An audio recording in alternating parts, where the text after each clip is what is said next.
about the whole person, that education was about the whole person, that it was about teaching you what it meant to live a good life and to be a good person. But now we see that the moral component of education is eroding, and the driving cause for this is the phenomenon known as the fact-value split. And this drove me to seek a college where I knew that I would be educated as a whole person, instead of fed specialized bits of information against a background of changing truth. But not everybody has the same awareness or opportunities. And so I wrote this thesis because ideas have consequences, and bad ideas have victims. And in this thesis, I sought to demonstrate that because a dualistic understanding of truth brings brokenness instead of life, Christians ought to expose the fact-value split for the false dichotomy that it is, instead of giving in to the cultural narrative. So the first thing that we have to understand is how the fact-value split has pervaded Western culture. And to do that, we have to begin by knowing what it is. So it is most fundamentally a worldview, a lens through which most of modern culture perceives the world. Dr. Nancy Pearcey is a philosopher and theologian who has written extensively about these issues, and in her book, Love Thy Body, she says, quote, secular morality rests on a deep division that runs throughout all of Western thought and culture, one that blows apart the connection between scientific and moral knowledge. In the past, most civilizations held that reality consists of both a natural order and a moral order, integrated into an overall unity. Therefore, our knowledge of reality was likewise thought to be a single unified system of truth. In the modern age, however, many people came to think that reliable knowledge is possible only of the natural order, of empirically testable scientific facts.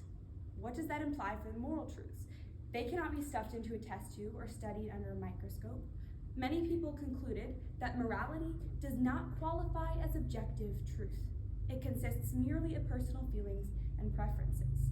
The unified concept of truth has been exploded, split into two separate domains.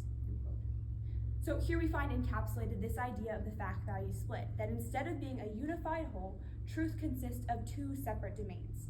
We can think of it as a lower story and as an upper story, almost as if it were a house, that the lower story contains the realm of facts, what is empirically testable through the means of science, and that this is what gives us objective, real knowledge about the world, and that the upper story contains the realm of values, or religion, or morality, theology, things of this nature, but that's only subjective. And so we got here through things like the Enlightenment, which placed human reason at the center, seeing it as an infallible repository of truths, as Dr. Pearcey talks about, and through things like Darwinism, which paved the way for naturalistic philosophies to enter and to be the controlling belief when we conducted science. And now, when we consider where we are today, we hear statements such as, well, that can be true for you, but not true for me, because we don't see truth as one unified whole. We see it as a lower story and an upper story, where there's the realm of science and facts, where no one argues about laboratory results, but we argue about values and religion and morality. And as Alan Bloom noted, morality is in the eye of the beholder. And so, understanding this, we can come to see that a fractured view of truth causes everything else to begin to fracture as well. So we trace this through three distinct false dichotomies that are patterned off of or have their roots in the fact-value split. So the first of this was the mind-body split, the idea that your mind or your personhood is separate and distinct from your body. So in this, we have the body defined in the realm of the facts. It's empirically testable, and your mind or your personhood is defined in the realm of values. And this has devastating consequences for cultural issues such as euthanasia and abortion. The second split was that of the sacred secular, which sets secular apart over and against the sacred realm. And for Christians, it keeps the gospel trapped because it puts the gospel in the sacred realm, making it have no relevance for the rest of life. And the final split was that of the public-private split, which breaks down an integrated life by treating the domestic life and the work and political life as completely separate. So with these things understood, we see that finally in any and every age, those who profess Christ must resist giving into culture and instead love their neighbors by proclaiming what is true. First of all, because love of God demands it. 1 John 4:8 tells us that God is love, and love does not delight in evil, but rejoices with the truth. And this is not a true view of reality. Second of all, because love of neighbor demands it. The book of Jude tells us to save others by snatching them from the fire, And Francis Schaeffer, in his book, How Then Shall We Now Live, asks if we ourselves bear the central mark of our generation. He asks, how can we essentially save others by snatching them from the fire if we are just as compromised in our thinking as them? So ultimately, this issue matters to those who would seek to love their neighbor, because we cannot let them be trapped by empty philosophies, and to all those to whom the Great Commission applies, because the fact-value split breaks down an integrated life, and it keeps the gospel trapped in the upper realm of values, seen as subjective truth, dissolving away the objective truth content of anything that a believer might say in the public realm. C.S. Lewis says that the most dangerous ideas in society are the ones that are not debated, but rather simply assumed. And so it is my contention that we should debate this and reject the truth value of the fact-value split. Excellent, Lexi. You proposed a lot of really neat ideas. I hope the rest of the judges are looking to dive into debate with you.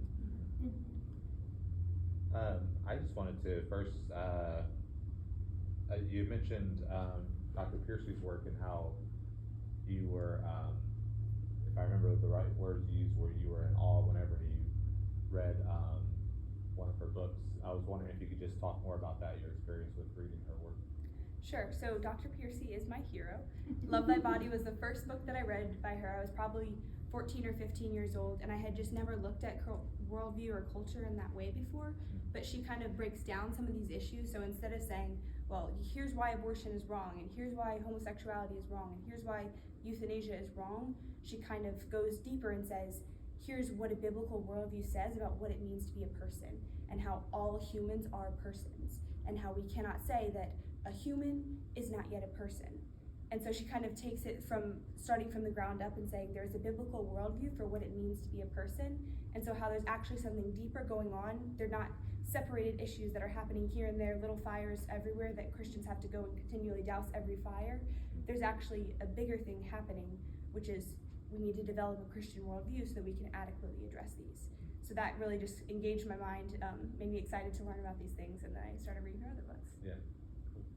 And she was, from what I understand, she was a student of Francis Schaeffer's at one point, right? Have you read some of his works? Yes, sir, I have. What did you think about reading Schaeffer? I really have also enjoyed Francis Schaeffer. I just most recently read Escape from Reason, and they're all very interconnected. Dr. Piercy partially came back to faith through learning from Francis Schaeffer at La Brea, as it sounds like you might know. So you can certainly sense through her work that she is a disciple of Francis Schaeffer in that way. Yeah. So it's interesting to see the connections through the different works. Yeah. So what practical actions, Lexi, should we take to address this fact-value split that you're speaking about? So as a Christian, what should we be doing on a daily basis? I think it depends on the position that we're in. I think it would look different for me in high school as it might look for an adult. But I think it starts by rejecting some of the claims that the culture might tell you, such as if you're on the school board and you try to espouse a view that might be seen as having a religious position or coming from a religious place, and someone tells you, well, that has no place here, we're trying to make a school board decision.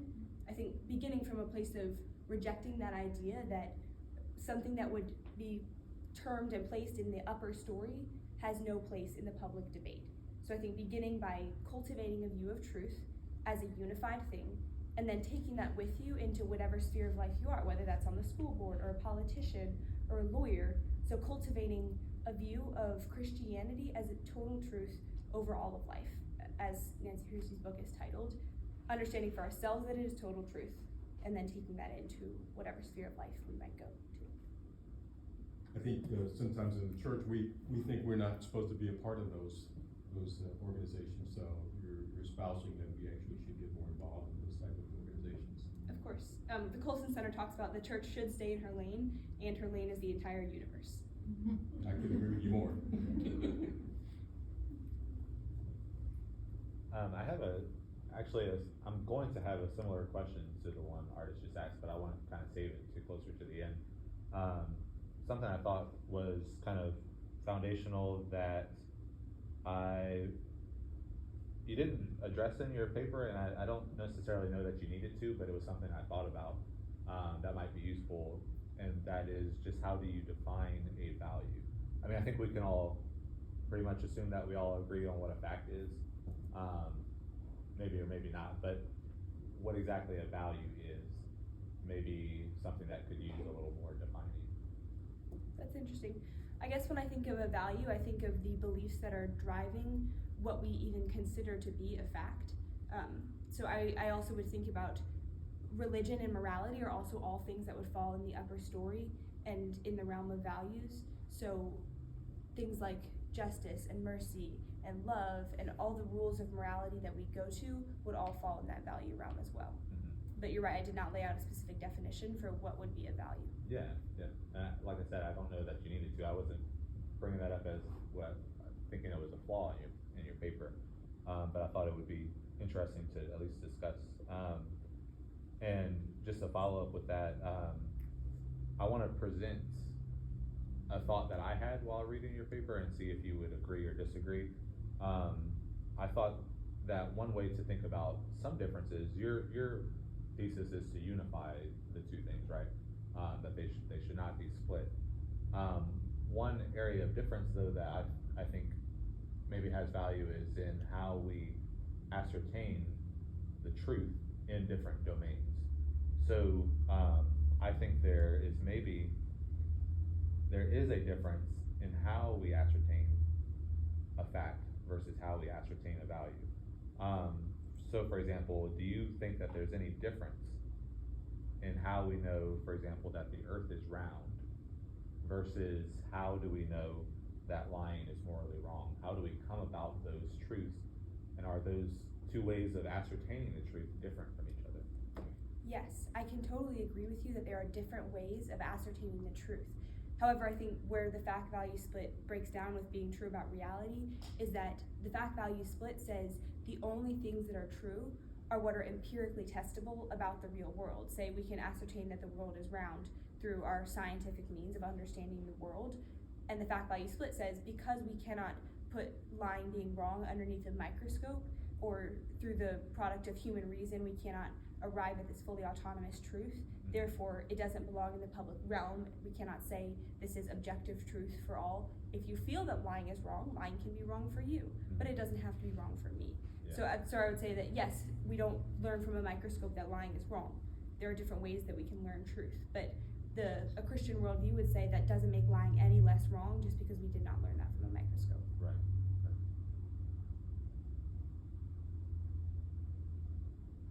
Lexi, as I read through your paper, it makes me think more and more about the fact that college or higher education is indoctrination versus, broadening or, real true education. So what do you think about that aspect in terms of changing how we go about getting that higher education? A place like Hillsdale College, not advertising for them, but something like that, you probably know about them.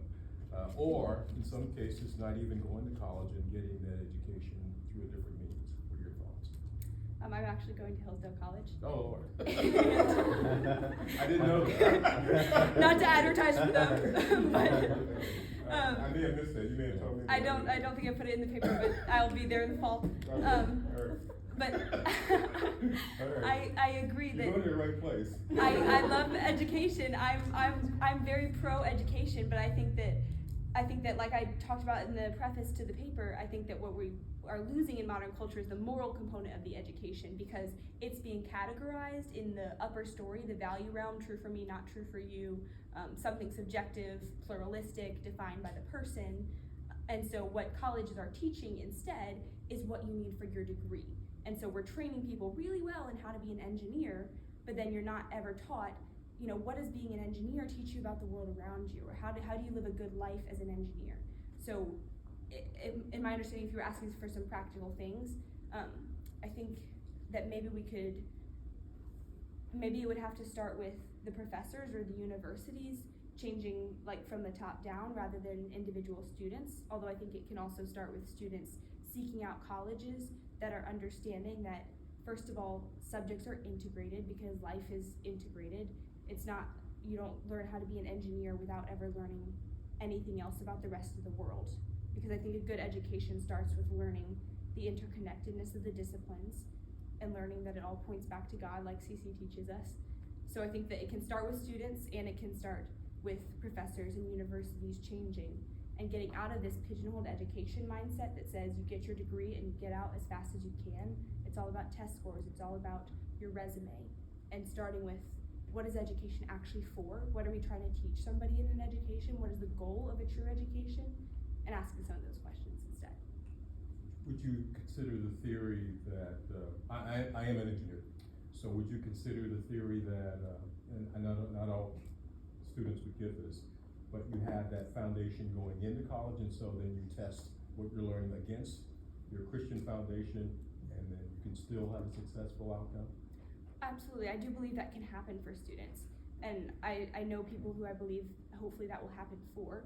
However, I think it's even possibly could be even more valuable, or looking long term, I think it would be wonderful if colleges could start to change, and instead of teaching things that we know to be not true about reality, like only what is objectively, empirically testable is true about the world, instead of teaching that, if they were teaching that truth is a unified whole, if that makes sense. Did your research go into the origin of college and how it got started and what they really were about in the beginning? I looked into that briefly in my preface. Like, I believe I had a quote from Martin Luther talking about the idea of education, but it wasn't extensive research into that. I believe I also might have had some things from In Search of Moral Knowledge, because there was also some research from that book that talked about the purpose of education. So yes, I did research that, but that I didn't end up putting a lot of it in the paper. So what do you say to the people who say Christians just need to stay out of it, whether you're right or wrong? Stay out of the fact-value split, stay out of academia. Christians need to not bring their religious views into things. To that, I would say, first of all, Nancy Pearcey talks about this in Total Truth. And I would say the idea that there are even truths that can be independent of any sort of philosophical or religious ideas, or these are the bare facts, is itself a product of a philosophical tradition.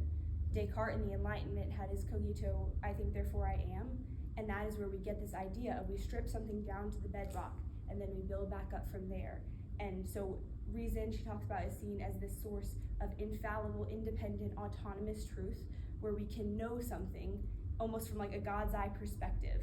Like if we strip away all our preconceived notions and we just take away all of any biases that we might have, then we'll have this unvarnished truth, this gem of knowledge that we gain through our knowledge and our reasoning, but that's just not true. Anything we know from a biblical worldview, scripture says that we suppress the truth and that we are going to be worshiping and serving gods, and that all of our knowledge is going to be colored by our spiritual stance. So anything that we even accept as true or false is going to be colored by what we worship, what we accept as facts is colored by our spiritual state. So she talks about how the slogan that all facts are theory laden might be a bit of an exaggeration, but how ultimately that is true, that she says that we always process data in light of some sort of theoretical framework. So the Christian is not necessarily any more biased than the atheist.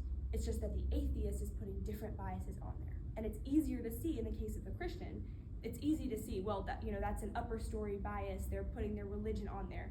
We might not think, well, the atheist is putting their atheist bias into the school board policy, or the politician is putting their atheist bias into the law. It's harder to see in that case because we don't think of it in those terms. But the atheist is processing data in light of a theoretical framework just as much as the Christian is processing data in light of a theoretical framework. So it's unfair and unjust to exclude the Christian from the debate because they are processing data in light of a Christian framework, when the atheist or the agnostic or the Buddhist is processing data in light of their own framework. I have one question that I've kind of decided would be my most challenging, and I'm kind of going to present this from the perspective of something maybe an atheist or another non-Christian would bring as a challenge to your thesis. So what would you say to someone who asks, if the truth is so unified and if it's so evident, why are there so much disagreements among even Christians? I would start by asking, well, could you clarify in which, like, inaccuracies in the Bible or discrepancies between Bible and science? Not inaccuracies. The question was more posed to the the differences in various denominations? Why can't all Christians agree on specifics of Christian doctrine and worship practices and things of that nature? I would just say that those are differences in interpretation. We're looking at a text, and I think it's important to start by recognizing that the Bible is literature, and it being the holy word of God doesn't exclude it from being literature, and people interpret literature differently, and so people can draw different conclusions from that, and that doesn't make it any less truth. Now, there are certain things in the doctrine of God that we have to take literally, that are things that, well, if you don't believe this, that you're not a Christian, and there are different creeds that lay those out, but there are other things like, do we baptize babies or do we not baptize babies, where that's a matter of how you interpret this holy inspired word of God that is also a work of literature, and people can come to different conclusions and different camps and still be Bible believing Christians on that.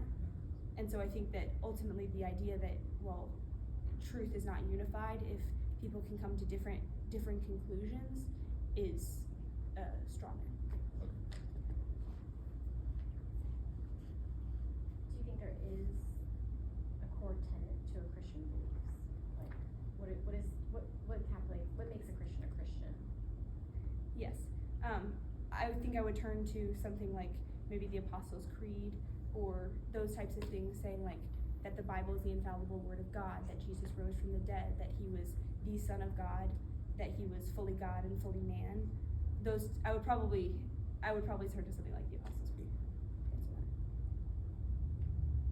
Lexi, when it comes to truths being different for all the different individuals, your feelings are different than my feelings, how does it impact the rule of law and governing of a nation or smaller government like a state? That's a good question. And that's also something that really interests me, because we know that as Christians, there is some level where we want a Christian worldview to rule in law. We don't want to enshrine things in law that we know that aren't true, but at the same time, we know that law can't control everything, and we can't stop things stop people from the consequences of their own actions. I will say that the more that people have these pluralistic understandings of morality, and the less we move away from a shared morality, the more we have to multiply our laws to keep up with that.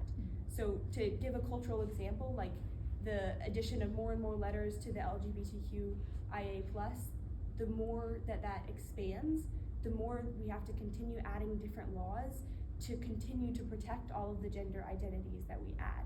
So that's an example of how this pluralistic understanding of morality means that we have to continue shifting and changing to keep up with that. I'm not sure if that fully answers your question.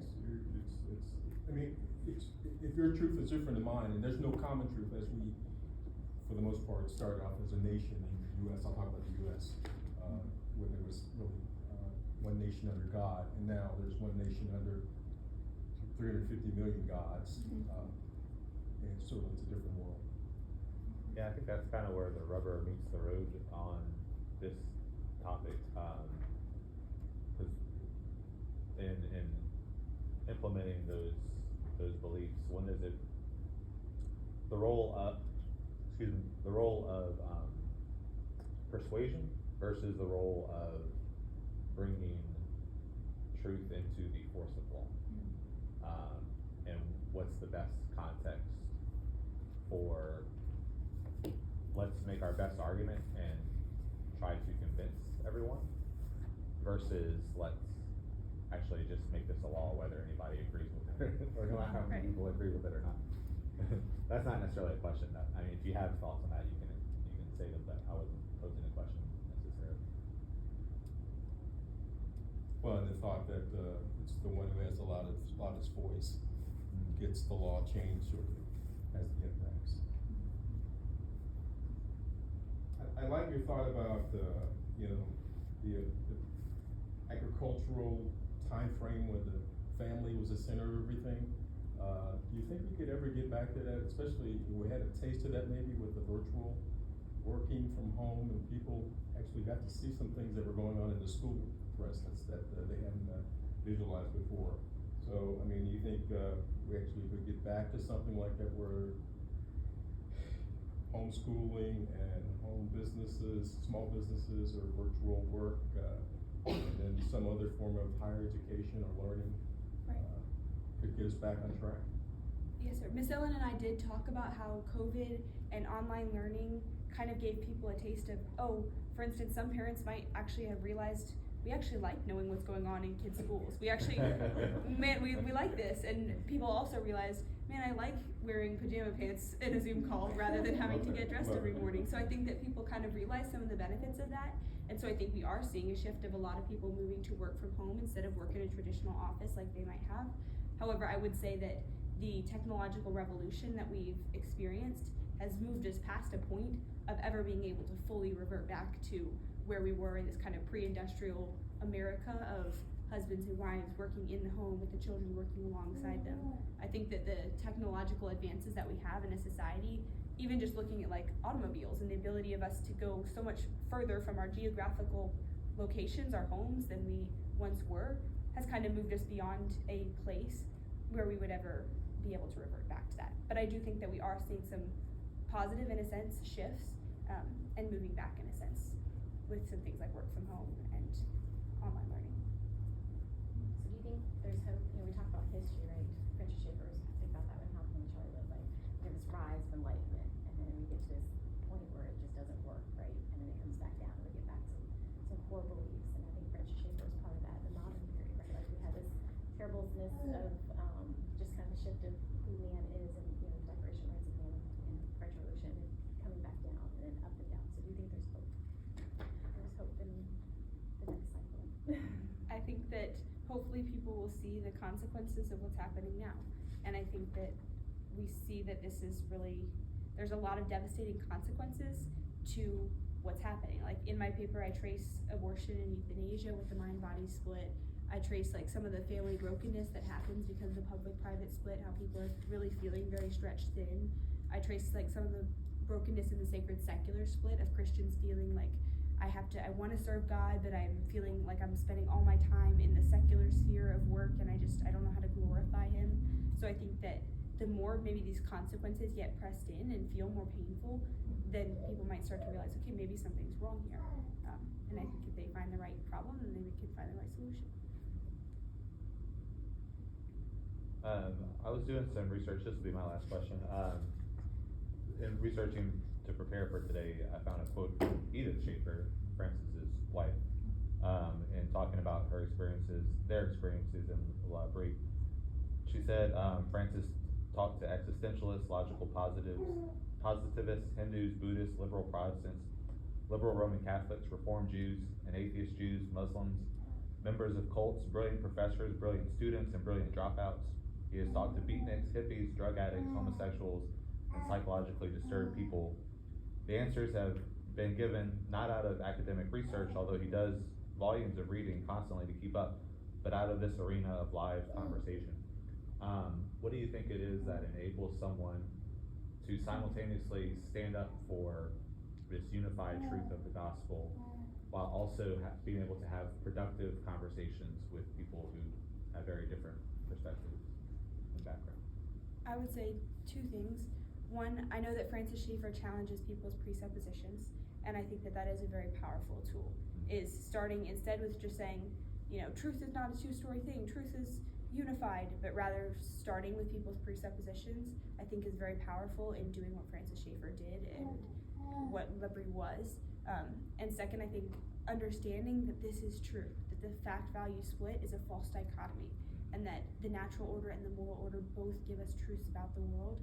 And so really believing that for ourselves and believing that the gospel is total truth about all of reality, the more you are convicted of that yourself, the more you will want to share that with other people and be convinced of that. Good job. Nothing. Amazing. We are gonna do this again on Tuesday with other students, so those of you that got to witness this, you realize now why you get to be so jealous of me. Because this is what I get to do one more time. Thank you for being here today and serving. There's still snacks out there if you want to grab them. My students that are here, I know I just bragged on you, one of the reasons is because you are so good at serving, so you can help me clean up before we go. Good job. So, now I get to start reading all of the stuff that you have been in. I'll have time.